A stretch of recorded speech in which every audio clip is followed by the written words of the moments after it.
નમસ્કાર વાલા પેન્શન ધારક મિત્રો, સ્વાગત છે આપનું આપણી આ યુટ્યુબ ચેનલ ભાવેશ મકવાણા ન્યૂઝમાં। તો બધાને જય શ્રી કૃષ્ણ, જય માતાજી, હર મહાદેવ। તો મિત્રો, આજની તારીખ 19/7/2025। તો ગુજરાત રાજ્યના પેન્શનરોના પેન્શનમાં આજથી આટલો વધારો જાહેર કરાયો છે મિત્રો।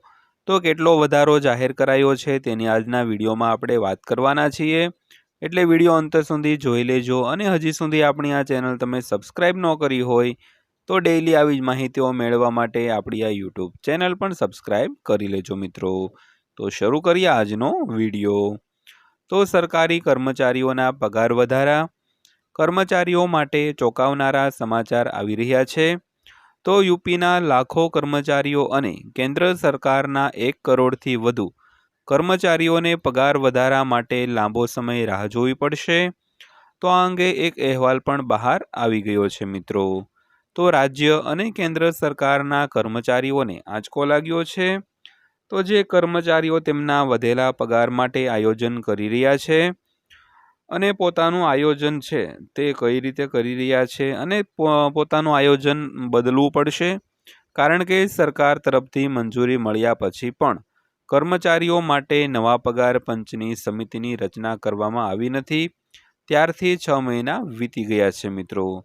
તો મિત્રો, રાજ્ય સરકાર અને કેન્દ્ર સરકારે જે 8મા પગાર પંચની મંજૂરી આપેલી હતી, તો તેમાં હજી સુધી કોઈ પણ જાતનું આગોતરું આયોજન થયું નથી અને સમિતિની રચના પણ કરવામાં આવી નથી અને તેને પણ 6 મહિના વીતી ગયા છે મિત્રો। ત્યારબાદ જોઈએ તો ટૂંક સમયમાં અમલમાં મુકાય તેવી અપેક્ષા પણ છે। તો કેન્દ્રીય મંત્રીમંડળની બેઠક બાદ ઉત્તર પ્રદેશ સરકાર અને કેન્દ્ર સરકારના કર્મચારીઓ માટે 8મા પગાર પંચની રચનાને મંજૂરી આપવામાં આવી છે।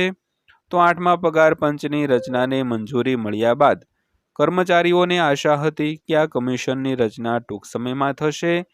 તો કેન્દ્ર સરકારે હજુ સુધી કમિશનની રચના પણ કરી નથી, તો કર્મચારીઓએ નવા પગાર પંચની રાહ જોવી પડશે અને નવા પગાર પંચ અંગે નવીનતમ અપડેટ પણ આવી ગયું છે મિત્રો। તો મિત્રો, ખાસ કરીને જે રાજ્ય સરકાર છે તે કેન્દ્ર જ્યારે લાગુ પડે ત્યારબાદ થોડા સમય પછી અન્ય જે રાજ્ય સરકારો હોય ત્યાં 8મા પગાર પંચને મંજૂરી આપતી હોય છે, પરંતુ હજુ સુધી તો કેન્દ્ર સરકારે પણ મંજૂરી આપી નથી, એટલે રાજ્ય સરકાર ત્યારબાદ જાહેરાત કરી શકે છે મિત્રો। તો ત્યારબાદ વાત કરીએ તો આ મહિને રચાય તેવી અપેક્ષા છે। તો કેન્દ્રની મોદી સરકારે જાન્યુઆરી 2025માં 8મા પગાર પંચને મંજૂરી આપવાની જાહેરાત કરી હતી। તો તેની જાહેરાત કેન્દ્રીય મંત્રી અશ્વિની વૈષ્ણવે કરી હતી। તો મંજૂરી પછી કમિશનના પેનલના એક ચેરમેન અને 2 સભ્યોની નિમણૂક કરવાની છે, જેને 6 મહિનાથી વધુ સમય વીતી ગયો છે। તો સરકાર દ્વારા સમીક્ષા કર્યા પછી નવા પગાર પંચનો અમલ કરવાનો હોય છે મિત્રો। તો મિત્રો, ખાસ કરીને જે વાત કરી તેમ આ મહિને જે આપણે 8મા પગાર પંચની રચના છે તે થઈ શકે તેવી એક અપેક્ષા છે અને પેનલના સભ્યો અને ચેરમેનની નિમણૂક થાય અને આ મહિને જે 8મા પગાર પંચની કાર્યવાહી છે તે શરૂ થવાની શક્યતા છે મિત્રો। ત્યારબાદ વાત કરીએ તો બજેટમાં કોઈ ફાળવણી નથી। તો એક તરફ 7મા પગાર પંચનો કાર્યકાળ આ વર્ષના અંતમાં સમાપ્ત થવા જઈ રહ્યો છે, તો બીજી તરફ 1 જાન્યુઆરી 2026થી નવા પગાર પંચને લાગુ કરવા માટે બજેટમાં કોઈ ફાળવણી કરવામાં આવી નથી। તો સંભવિત ભલામણો મુજબ કોઈ બજેટ નક્કી કરવામાં આવ્યું નથી અને જાન્યુઆરી 2026માં નવા પગાર પંચના અમલીકરણની આશા અહીંથી મરી જાય છે મિત્રો। તો મિત્રો, ખાસ કરીને 7મા પગાર પંચનો કાર્યકાળ આ વર્ષના અંતમાં પૂરો થવા જઈ રહ્યો છે અને 1 જાન્યુઆરી 2026થી 8મું પગાર પંચ લાગુ થવા પણ જઈ રહ્યું છે, પરંતુ હજી સુધી બજેટમાં આ અંગે કોઈ ફાળવણી છે તે કરવામાં આવી નથી। તેને કારણે કર્મચારીઓ અને પેન્શનરોને જે આશાઓ છે તે અહીંથી લુપ્ત થતી જોવા મળે છે। ત્યારબાદ વાત કરીએ તો ક્યારે જાહેર કરી શકાય।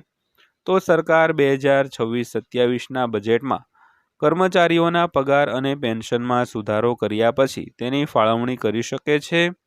તો જાન્યુઆરી 2026થી કર્મચારીઓના સુધારેલા પગાર અને બાકી ચૂકવણીને ધ્યાનમાં રાખીને બજેટમાં ફાળવણી કરી શકાય છે।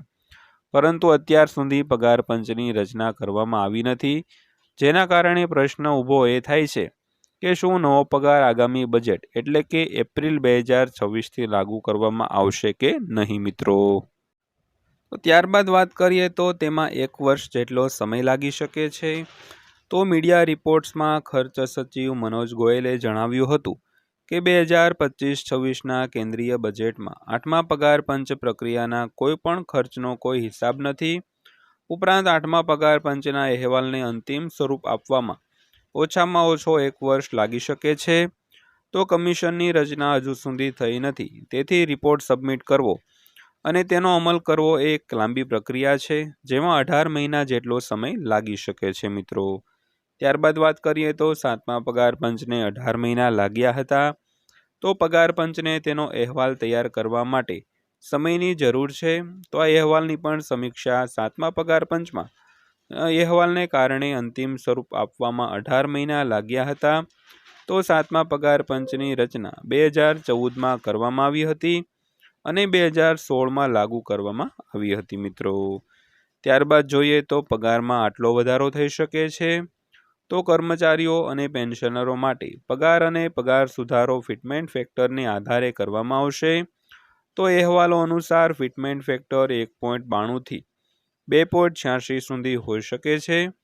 આવી સ્થિતિમાં જો ફિટમેન્ટ ફેક્ટર 2.86 હોય તો લેવલ 1 સરકારી કર્મચારીઓનો લઘુત્તમ પગાર 18,000 રૂપિયાથી વધીને 51,480 રૂપિયા થઈ જશે। તે જ સમયે પેન્શન 9,000 રૂપિયાથી વધીને 25,740 રૂપિયા થવાની ધારણા છે। તો પહેલા સુધારણા પગાર કેન્દ્રમાં લાગુ કરવામાં આવશે અને પછી જ રાજ્ય સરકાર તેને લાગુ કરશે મિત્રો। તો મિત્રો આ હતી આજની માહિતી પસંદ આવી હોય, વિડીયો સારો લાગ્યો હોય તો વિડીયોને લાઇક કરજો અને આવા જ વિડીયો રોજે રોજ જોવા માટે આપણી આ યુટ્યુબ ચેનલ પણ સબસ્ક્રાઈબ કરી લેજો મિત્રો। ફરીવાર મળશું આવા જ એક નવા વિડીયો સાથે, નવી માહિતી સાથે। ત્યાં સુધી સૌને જય હિન્દ, વંદે માતરમ।